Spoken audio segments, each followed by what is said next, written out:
the sport that started it all for us at the Commonwealth Games 1934. The first ever medal that India won at the Commonwealth Games was in wrestling. And the history has only grown since then. Proud moments at the Olympic last year as well. And we promised you a very special guest joining us. And it is Kripa Shankar ji who's joining us right now, the man who won bronze at the 1994 Commonwealth Games. Kripa Shankar ji, आपका स्वागत करते हैं हमारे show पे। और पहली बात तो यही बोलते हैं कि बार बार दिन ये आए, आप जियो हजारों साल, ये हमारी आरजू। Happy birthday to you. Thank you sir. आप आए हैं हमारे शो पर, धन्यवाद कहते हैं हम आपको। आपके बर्थडे पे हमको क्या गिफ्ट्स मिल सकते हैं कॉमनवेल्थ गेम्स में से? एक्चुअली आज मेरा ही बर्थडे नहीं है, हमारी 57 kg में जो महिला पहलवान अंशु मलिक खेल रही है जी, उसका भी आज बर्थडे है और आज वो मुकाबला खेलेगी। तो मैं समझता हूँ सबसे पूरे देश को गोल्ड मेडल की उम्मीद है कि वो गोल्ड मेडल जीत के पूरे देश को एक तोहफा दे। हमारी भी आशा यही है। और इससे पहले कि हम आगे बढ़े और इंडिविजुअल्स की बात करें, सतीश शिवलिंगम भाई हमारे साथ जुड़ते थे पूरे ये जो पिछले 5-6 दिन हुए हैं। हम वेट लिफ्टिंग की बात करते थे, किस प्रकार से वेट लिफ्टिंग ने ये ना गर्व हमारा बढ़ाया है कॉमनवेल्थ गेम्स पर। हमने उनसे ये भी बोला कि पूरा कंटिजेंट ऐसे छाती तान कर चल रहा होगा बर्मिंघम में। आपको ऐसा कभी वो कॉम्पिटिटिव फीलिंग लगती है कि अभी रेसलर्स भी बोलेंगे रुको एक सेकेंड, हम भी हैं यहाँ पर? देखो, आपस में काफ़ी भाईचारा होता है, लेकिन कंपटीशन की भावना हर जगह होती है। घर में भी भाई बहन का आपस में कंपटीशन होता है कि तू नंबर ज़्यादा लाई, तू नंबर कम लाया। तो वेट लिफ्टिंग में अगर इस तरह के मुकाबले में भारत ने अच्छा किया है तो मैं आपको बता दूं, वेट लिफ्टिंग में 15 सदस्य दल था, जिसमें से 10 ने मेडल जीते हैं, 3 गोल्ड जीते हैं। तो निश्चित रूप से कुश्ती में तो हम ज़्यादा जीतने वाले हैं। कुश्ती में अभी तक का रिकॉर्ड है जो 5 गोल्ड मेडल, हमने ज़्यादा से ज़्यादा 5 गोल्ड मेडल कॉमनवेल्थ गेम्स में जीते हैं, अगर दिल्ली की बात छोड़ दें, क्योंकि दिल्ली में ग्रीको रोमन कुश्ती भी शामिल थी और 21 सदस्य दल था। यहाँ पे हम 12 सदस्य दल हैं, फ्री स्टाइल को ही इवेंट 6-6-12। तो मेडल्स हम वेट लिफ्टिंग से तो ज़्यादा जीत ही रहे हैं और तकरीबन मान के चले कि 7 से 8 गोल्ड हम जीतने जा रहे हैं। 7 से 8 गोल्ड बिल्कुल जीतेंगे। अच्छा, पहली बात तो मैं ये बता दूं कि अगर आपको लगता था ना कि एथलीट अगर इंटरनेशनल सर्किट पे compete नहीं कर रहा है तो थोड़ा कम्पिटिटिव स्पिरिट कम हो जाता था, वो तो प्रूव रॉन्ग इधर हो ही गया है। आपका ही कंपटीशन हम देख रहे हैं कि एक सेकेंड, क्या सतीश भाई से मुझे लगता है हम आपस में भी बात करा ही लेंगे कि भाई तुमने कितने लाए और हम कितने लाए। लेकिन आपने मेडल्स की बात की है, पहले वो देख लेते हैं कि हमारे जो जाबाज रेसलर्स हैं जो ये मेडल्स ला सकते हैं हमारे लिए। कंटिजेंट की तरफ जरा देखते हैं। ये है 6, जैसे आप देख सकते हैं पुरुष हैं, 6 महिलाएं भी, और एक्सपीरियंस भी काफ़ी है। अपना पहला कॉमनवेल्थ भी काफ़ी यहाँ रेसलर्स जा रहे हैं। And Ayaz, I come to you with this, he is mentioned and I will in detail extract all that information just like John gave us about the boxers. But when we look at this contingent and we talk about the experience that does come and the fact that they do again, this is very crucial. Have that support. Again, our expectations from the sport are immense.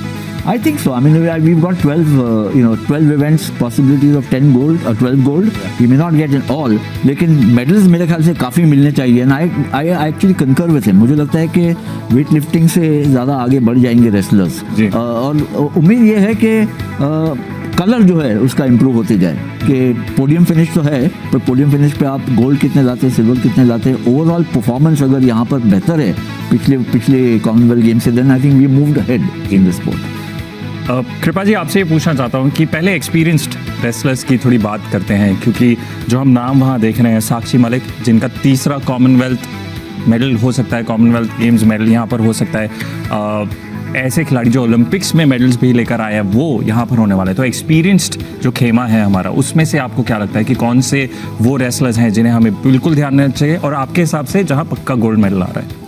देखिए, बजरंग पुनिया, रवि दहिया, जिन्होंने पक्का gold medal जीतना है, 2 तो हमारे रखे हुए हैं, सिर्फ उनको औपचारिकता पूरी करनी है।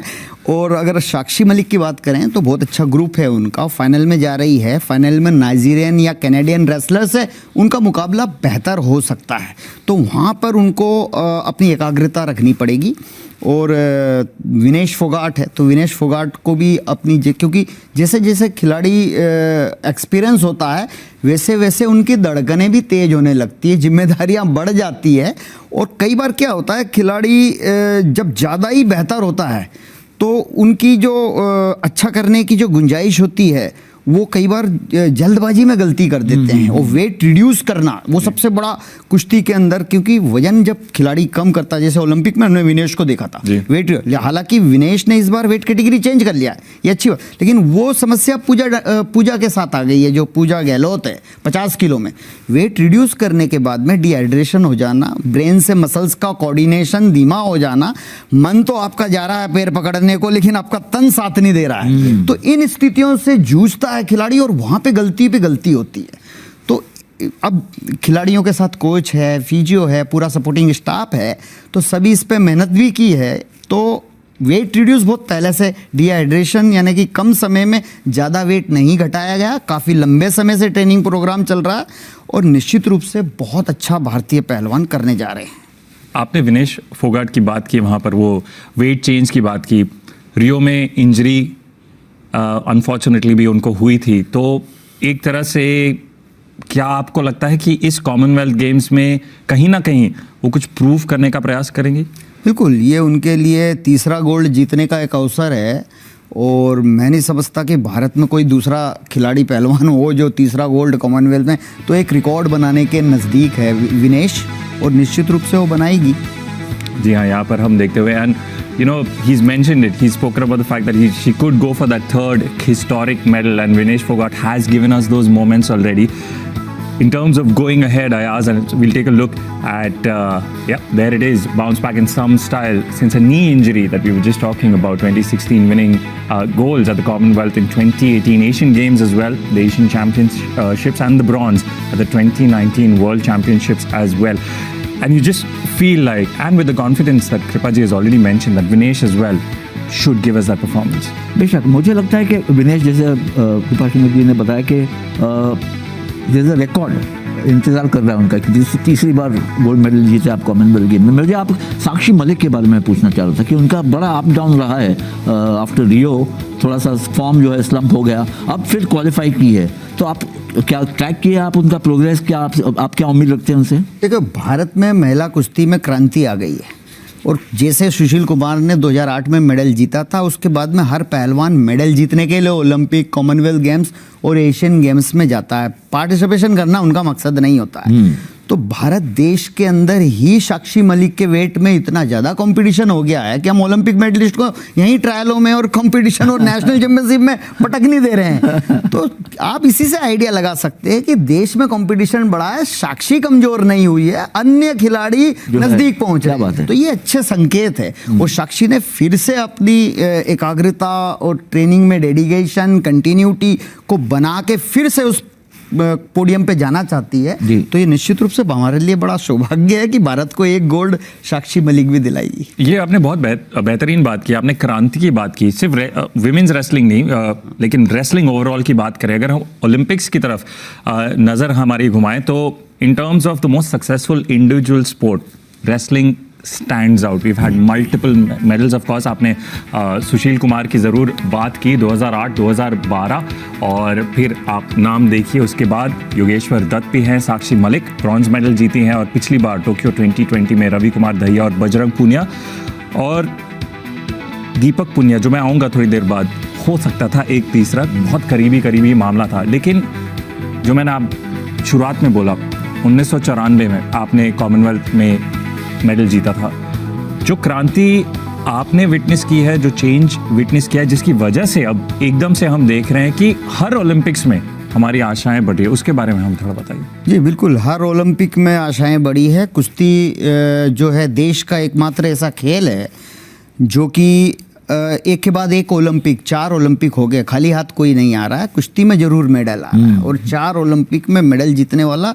इंडिविजुअल खेल अगर कुश्ती की बात करें तो एकमात्र खेल है। और ऐसा खेल है जब बॉडी कांटेक्ट गेम है, कोई साजो सामान नहीं होता है बीच में कि बैट बॉल हो या कोई आपका कॉक हो, कोई रैकेट नहीं। हाँ, यानी आदमी से आदमी टकराता है और एक दूसरे के शरीर और जॉइंट ही साजो सामान है, उसी को मरोड़ना है और उसको ऐसा मरोड़ना है कि विपक्षी की ताकत ढीली पड़े और विशेष अवस्था में गिरा के हम अंक अर्जित। तो साइकोलॉजिकल बहुत स्ट्रांग होना पड़ता है। तो हमारे पहलवान मनोवैज्ञानिक रूप से भी क्लासेस चल रही थी जी। क्योंकि स्पोर्ट्स अथॉरिटी ऑफ इंडिया और भारतीय कुश्ती संघ, जो भारतीय कुश्ती संघ के अध्यक्ष हमारे सांसद है ब्रजभूषण शरण, जो खुद एक पहलवान रहे हैं, उनकी देखरेख में एक भी मौका वो नहीं चुकाते हैं कि पहलवानों को मैं जरा सा भी छोड़ दूं। कहीं भी कोई गुंजाइश होती है उनको अवसर प्रदान करते हैं कि कहीं ना कहीं फैसिलिटी दें। ऐसे ही स्पोर्ट्स अथॉरिटी ऑफ इंडिया में डायरेक्टर जनरल संदीप प्रधान बहुत बेहतर कर रहे हैं, विगत 2 टर्म में बहुत अच्छा किया। तो ये सब नतीजा है आने वाले ओलंपिक के लिए, कॉमनवेल्थ गेम्स और एशियन गेम्स, जो पहलवान जितना अच्छा प्रदर्शन कर रहे हैं उनको उतनी मान्यता भी दी जा रही है और उतना उनको सुविधाएं भी मुहैया कराई जा रही है।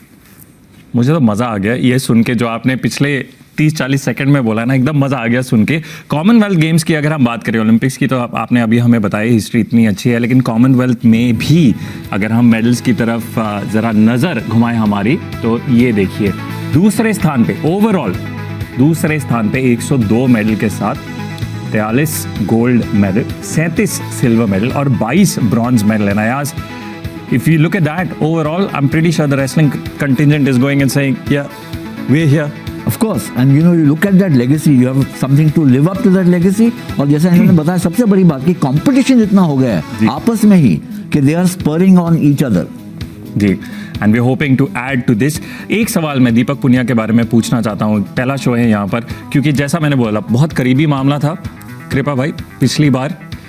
क्या आपको लगता है उसकी वजह से क्या असर हो सकता है? पॉजिटिव डायरेक्शन में ज़्यादा जा सकते हैं या वो सोच कहीं ना कहीं पीछे रहेंगी? देखिए, जब किसी खिलाड़ी को किसी बड़ी स्पर्धा पे हार मिल जाती है और ऐसे मौके पे कि वो अंतिम सेकंड में जीतता जीतता हार गया है, तो खिलाड़ी, आप देखो कोई भी खेल का खिलाड़ी हो, वो बचपन से ही हारना और हार कर फिर जीतने का प्रयास करता है और यही सांसारिक जीवन में उसको पूरे जीवन भर काम आता है। यानी कि वो अगर स्पोर्ट्स छोड़ देता है तब भी उस इच्छा शक्ति के साथ में वो कभी हताश नहीं होता है, कभी भी यानी कि दुखी नहीं होगा। और अगर किसी स्पर्धा में हार भी जाता है तो ये मैं समझता हूँ मनोवैज्ञानिक रूप से और परिपक्व हुए हैं और ज़्यादा दृढ़ता और मजबूती के साथ इस कॉमनवेल्थ गेम्स में उसकी कसर निकालेंगे।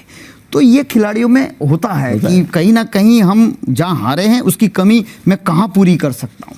चलिए, ये जज्बा हमने कॉमनवेल्थ गेम्स में पहले ही देख लिया है और आशा यही करते हैं कि दीपक पुनिया की तरफ से और पूरे रेसलिंग कंटिंजेंट की तरफ से हमें बहुत सारे ऐसे मौके मिले जहां हम सेलिब्रेट करें, खुशियां मनाएं। फिलहाल के लिए आपको धन्यवाद कहते हैं हमारे शो से जुड़ने के लिए। That's it from us on sports extra. Enjoy live action on the other side.